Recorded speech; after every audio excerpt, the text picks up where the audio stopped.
Your first name? What's your first name? We can't just say that she's just with somebody.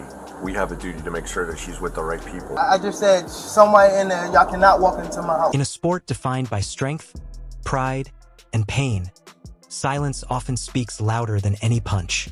When Gervonta "Tank" Davis once again faced the glare of flashing blue lights, the world didn't wait for explanations. They created their own. First name? What's your first name? We can't just say that she's just with somebody. We have a duty to make sure that she's with the right people. I just said somebody in there, y'all cannot walk into my house. No, y'all cannot. No, y'all cannot. Okay. So what we're gonna do is we're gonna end up calling Child Protective Services. And Child Protective Services will come out here, and Child Protective Services will take custody of the kid. I just said somebody. Who's he? Who is he? Okay. Can you explain to me what's going on? He's going to jail for domestic violence. Okay. I'm trying to explain to him. He has a 4-year-old inside the house. Okay.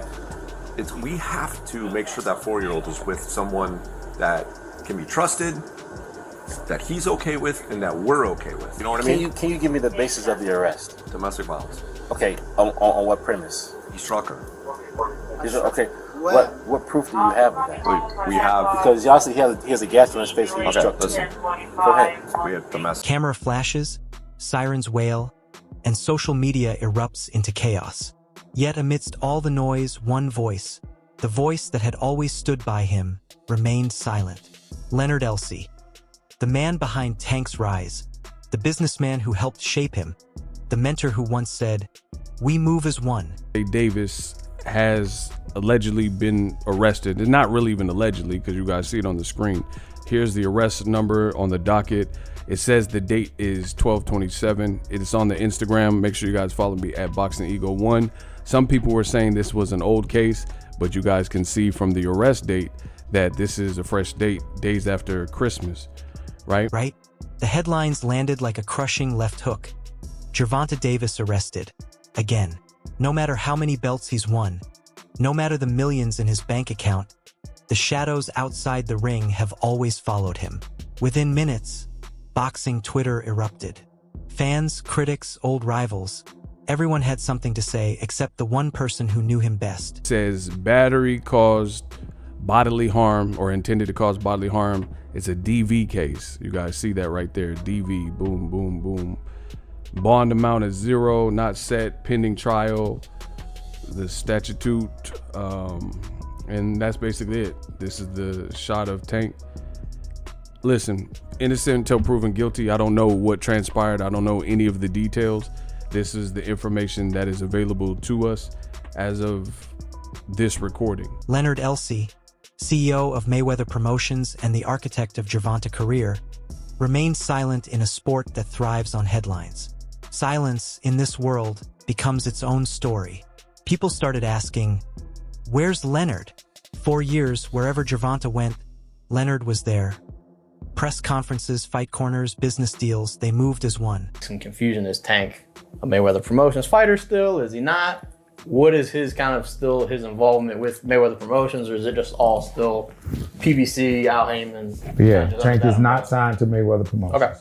Gotcha. He's not signed to Mayweather Promotions. His contract ran out, yeah, and that's fine. But as I always say, contracts don't define relationships. Yeah. And another example of that is that, which a lot of people don't know this, is that Rolly's contract expired in 2019. Yeah. Yeah. Gotcha. Okay. Yeah. I was just about to ask, like you said, contracts don't define relationships. How's the relationship with you and Tank, with Floyd and Tank, and the list goes on? Great. Yeah. For a man known to stand 10 toes beside his fighters, that silence hit differently. Maybe it was wisdom, maybe disappointment, or maybe it was simply waiting for the storm to pass. When you've built something from the ground up, from a young Baltimore kid with nothing to a global superstar with everything, you don't rush to speak.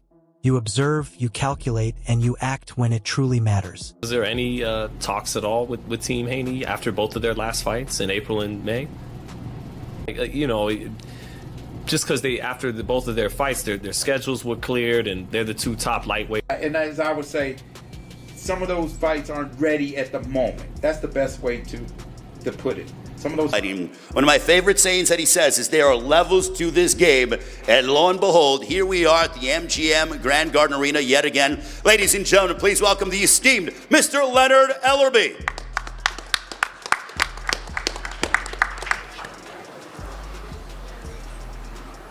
Thank you, Ray. I'd like to thank the MGM, Premier Boxing Champions, and Amazon Prime. Saturday night. Can't get here fast enough. Two things that kind of stand out to me over the last week or so that's been said. One is coming from Frank Martin's promoter, Earl Spence Jr. He says that Tank Davis is going to get... And then, after days of speculation, he finally spoke. No fireworks, no anger, just a calm, deliberate message. Tank is the best fighter in the entire world. And another terrific opportunity on June the 15th to go out there and show you guys why he's the top dog. Just out of curiosity, bro, you said that Floyd was kidnapped by the Abu Dhabi folks. Any comment on that? And again, like I was just saying, again, Tank's that guy. And for all the guys out there in the weight class and around the weight class, he's coming to get each and every one of you guys. The boxing world listened. Some heard disappointment, others heard love, but everyone heard honesty. In a sport where words are often used as weapons, he chose restraint. And in today's climate, that is rare. Man, I just want to say to let the people know that this judge is crazy, bro. The judge is, she locked me up because basically I bought a property. I did everything in my power to listen to my lawyers. You have 60 seconds remaining. To the home detention people. I listened to everybody to the T. She's mad that I bought a property. That's why I'm sitting in jail. She said that I shouldn't have. She wanted me to be in an apartment, a one-bed apartment. You know what I mean? And I couldn't even, you know what I mean, take that. You know what I mean? She wanted me to stay in a one-bed apartment and have my kids and nothing to come visit me and things like that. I just want to spread light on this situation because as though she's taking advantage of me. She said you have 30 seconds remaining. And she's doing stuff that's not right to me. I feel as though I don't know if she's a bad judge or not, but the things that she's doing right now is not right. You know what I mean? I feel as though I need to share light on this situation. Before the fame, before the controversy, there was just Tank, a kid from Baltimore with a dream, and Leonard, a believer who saw something special. Together, they built an empire. But the deeper the bond, the heavier the weight when it's tested. Elevated him to franchise. You said what? So you don't have to fight Devin Haney? I thought franchise was only in basketball. You don't have to fight Devin Haney? Break it down for me. Nah, he got me fucked up. Who dressed him? That motherfucker look like a light-skinned baked potato, man. That no, I don't judge the hoes, but she might be the key to where it's at. Open doors, but if I'm locked up, she won't need me right back. I've been broke before. He's a good fighter. I feel like Porter is a good fighter, but I don't see him like bringing something to the table that Earl can. What a card! They went to go change the car for, because the car was fucked up and they didn't have another Suburban.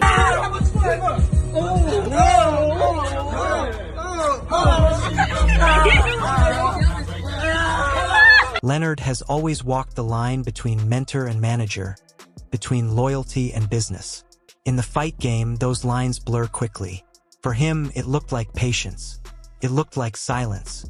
And when he finally spoke, it wasn't to defend himself. It was to remind everyone that behind the business, there's still a human being trying to find his way.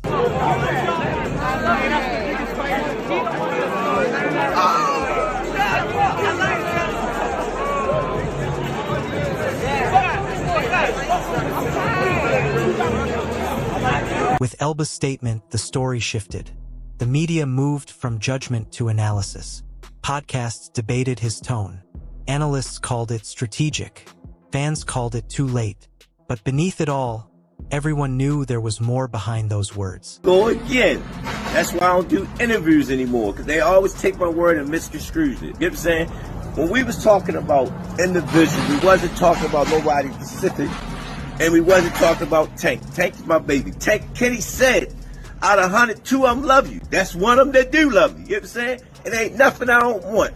He's a grown man, and he have the right to make the grown man decisions that he want. So let's get that. Put that up. Everybody's snatching something and don't even have a clue. And that's what I was saying about social media. You know what I'm saying? If you don't hear a person say it out their mouth, it doesn't mean anything. It doesn't mean anything.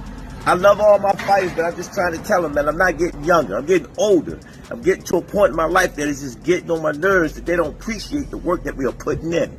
Appreciate. Show up for the coach. Be on time. That is stuff I'm talking about. Stop this narrative about Tank not paying their account. Each and every time I worked that corner with Tank, Tank took care of me. And he gonna continue to take care of me. Tank is family for life. Yeah. And it wasn't you that started the South Park. It started a couple years ago with the Vegas Rat.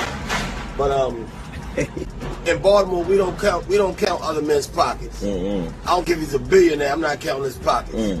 But Tank is always taking care of us, and he's going to continue to take care of us. So y'all need to stop that narrative. Because when Leonard Elsey speaks, he doesn't speak for clicks. He speaks with purpose. And in that moment, his message wasn't just for the world. It was for Gervonta. A quiet reminder that the spotlight doesn't forgive easily.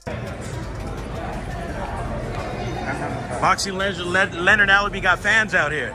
Oh, man. People love seeing you, like I love seeing you. Thank you, I appreciate that. What's going on with Tank Davis? He'll let you know when he's gonna fight. Well, I mean, you're the man that knows. Will there be a rematch with Ryan Garcia? I mean, that fight did such good numbers. He will let you know when it's that time. Do you like that fight though? Because you kind of get to pick and choose. Do you like a Ryan Garcia rematch? Tank will let you know what he's doing. Tank will let time. Well, when can we expect him back? 2024? Or? Yeah. All right, cool. All right, thanks, Leonard. Leonard Elsey didn't defend. He didn't accuse. He didn't fuel the fire. He simply reminded the world that silence isn't weakness. It's control. Haven't I been saying all along, you guys have not seen what a terrific boxer Tank is. And that's what I'm saying. What's the one thing, something else I've been saying, he's a complete fighter. You know, and that's the makeup of a complete fighter. You also said levels. Yeah, in this level. Is he pound for pound the best fighter in the world right now? And you know, again, who's been saying that all along? And he does this. Leonard, when we see him against guys trying to box. And as the lights dim and the cameras turn away, both men stand at a crossroads. One fighting his battles in the ring, the other confronting his silence. In boxing, you don't just train your body. You train your discipline, your loyalty, and your voice. And the thing that I really appreciate about Tank is he's a dog. That kind of that what he just said, you can put them earmuffs up and go at it. He kind of will assess you as well, and whatever he needs to do, he'll do it, you know, so. Right. I don't remember the last time that I've heard Gervonta Davis say, I'm in boxing to be the greatest fighter of all time. I've heard him say that he's better than certain guys in his weight class, or this kid can't beat me. I've heard that. I can't remember, and maybe y'all can keep me honest online. The last time I've heard Gervonta Davis talk about his legacy in the ring, like I'm building my legacy, I'm trying to outdo Floyd in legacy. Like, I think it started like that for him. But the influence of Floyd Mayweather, Money Man, not Pretty Boy, but the Money Man, and building your brand and selling tickets and selling pay-per-views and becoming a household name, that's also a legacy. You got the legacy in the ring and you got the legacy in terms of how you sold. I believe Gervonta Davis is more focused on selling tickets and making money and securing his future for himself and his family. He said it out of his own mouth. I ain't got nothing else to prove. If you're trying to be one of the greatest fighters of all time, it's still a whole lot to prove. My point is, Roy, I don't think, should everybody hold this man to the standard that they hold him to and say, you not fighting nobody, yeah, you making money, but you ain't really fought nobody. If he don't even care about that, that's not even something that he's really focused on. If his main focus is the money, and his main focus is getting out of boxing without getting hurt and retiring on his own terms, Shouldn't his fan base and other people get on board with that if that's not even his goal? How can we hold him to something like that if he don't even hold himself to that? And sometimes the Real fight begins when the talking stops.